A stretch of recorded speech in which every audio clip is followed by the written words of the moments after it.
जागते रहो, जागते रहो, जागते रहो, जागते रहो।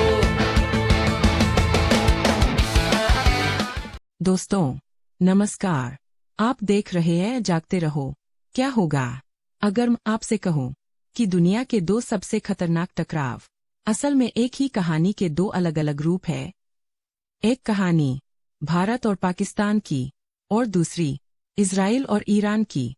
जगह अलग, लोग अलग, इतिहास अलग, फर भी, चालें एक जैसी, रणनीति एक जैसी और नतीजे भी चौंकाने वाले तरीके से एक जैसे। क्या ये सिर्फ इत्तेफाक है या फिर कोई ऐसा पैटर्न जिसे दुनिया समझना ही नहीं चाहती? सोचिए, क्यों हर बार युद्ध होते होते रुक जाता है? क्यों दुश्मनी खत्म नहीं होती, बस अपना रूप बदलती रहती है? और क्यों इन टकरावों में हमेशा कुछ छुपा हुआ नजर आता है? आज की इस वीडियो में हम उस छुपे हुए पैटर्न को समझेंगे और आखिर में मैं आपसे एक ऐसा सवाल पूछूंगा जो शायद आपकी सोच ही बदल दे। तो अंत तक जरूर देखिए। दोस्तों, अगर आप दुनिया के नक्शे को गौर से देखें तो दो ऐसी दुश्मनियां साफ दिखाई देती है जो कभी खत्म होती नहीं दिखती। एक तरफ भारत और पाकिस्तान, दूसरी तरफ इजराइल और ईरान। अब जरा कल्पना कीजिए, दो अलग अलग कहानियां, लेकिन दोनों में किरदार अलग होने के बावजूद स्क्रिप्ट एक जैसी। चलिए इस स्क्रिप्ट को धीरे धीरे समझते हैं। सबसे पहले इतिहास। साल भारत का विभाजन 1947, जब एक देश दो हिस्सों में बंट गया। लाखों लोग बेघर हुए, हजारों परिवार बिछड़ गए और उसी समय एक ऐसा जख्म पैदा हुआ जो आज तक नहीं भरा। ये जन्म है कश्मीर। ये सिर्फ जमीन का टुकड़ा नहीं है, ये भावनाओं, राजनीति और पहचान की लड़ाई है।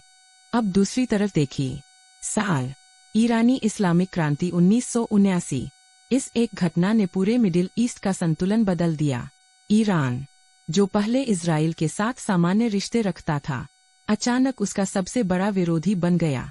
यानी दोनों कहानियों में एक पुरानी घटना आज भी वर्तमान को कंट्रोल कर रही है। लेकिन दोस्तों, असली खेल यहीं से शुरू होता है। आपने गौर किया होगा, भारत और पाकिस्तान के बीच तनाव हमेशा बना रहता है, लेकिन युद्ध बहुत कम होता है। ऐसा क्यों? क्योंकि अब लड़ाई बदल चुकी है। अब युद्ध मैदान में नहीं, बल्कि परछाइयों में लड़ा जाता है। उदाहरण के तौर पर पुलवामा हमला 1919, इसके बाद बालाकोट एयर स्ट्राइक 1919। यानी सीधी लड़ाई नहीं, लेकिन जवाब पूरी ताकत से। अब यही पैटर्न आपको इजराइल और ईरान में भी दिखेगा। ईरान सीधे युद्ध से बचता है, लेकिन हिजबुल्लाह और हुती जैसे समूहों के जरिए इजराइल पर दबाव बनाता है।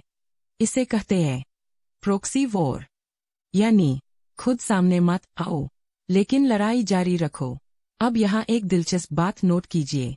जब भी तनाव बढ़ता है, दुनिया डर जाती है, न्यूज़ चैनल चीखने लगते हैं, लोग सोचते हैं अब युद्ध होगा, लेकिन अचानक सब शांत हो जाता है। क्यों? यही छुपा है इस पूरी कहानी का सबसे बड़ा राज। परमाणु हथियार। भारत और पाकिस्तान दोनों परमाणु शक्ति है। इजराइल के पास भी परमाणु क्षमता मानी जाती है और ईरान का परमाणु कार्यक्रम हमेशा चर्चा में रहता है। अब इसे ऐसे समझिए, दो लोग आमने सामने खड़े हैं, दोनों के हाथ में आग लगाने वाली चीज है। कोई भी पहला कदम उठाएगा तो दोनों जलेंगे। यही डर युद्ध को रोकता है। इसे कहते हैं डर का संतुलन।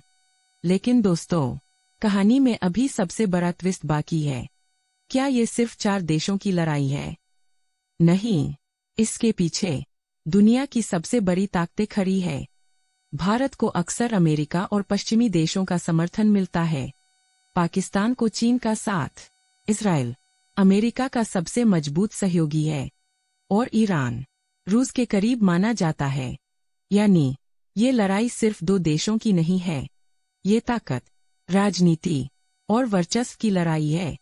इसे ऐसे समझिए, एक बड़ा शतरंज का खेल चल रहा है और असली खिलाड़ी सामने नहीं बल्कि पीछे बैठे हैं। सामने जो देश है वो सिर्फ मोहरे है। अब अगर आप पूरी कहानी को जोड़े तो एक पैटर्न साफ दिखाई देता है। पुरानी दुश्मनी, सीधे युद्ध से बचना, प्रॉक्सी के जरिए हमला, परमाणु हथियारों का डर और बड़ी ताकतों का दखल, सब कुछ दोनों जगह एक जैसा है। लेकिन दोस्तों, अब सबसे महत्वपूर्ण बात, इस पूरी कहानी का असर सिर्फ इन देशों तक सीमित नहीं है। जब भी इन इलाकों में तनाव बढ़ता है, पूरी दुनिया की अर्थव्यवस्था हिल जाती है। तेल की कीमतें बढ़ती है, शेयर बाजार गिरते हैं और आम आदमी की जेब पर असर पड़ता है। यानी ये सिर्फ सीमा की लड़ाई नहीं है, ये आपकी, हमारी, हर किसी की जिंदगी से जुड़ी हुई है। अब सोचिए, अगर कभी ये टकराव पूरी तरह युद्ध में बदल जाए तो क्या होगा? क्या दुनिया तीसरे विश्व युद्ध की तरफ बढ़ेगी, या फिर क्या ये तनाव हमेशा ऐसे ही धीरे धीरे सुलगता रहेगा? और सबसे बड़ा सवाल, क्या ये दुश्मनियां कभी खत्म होंगी, या ये सिर्फ एक ऐसा खेल है जो कभी खत्म होने के लिए बना ही नहीं?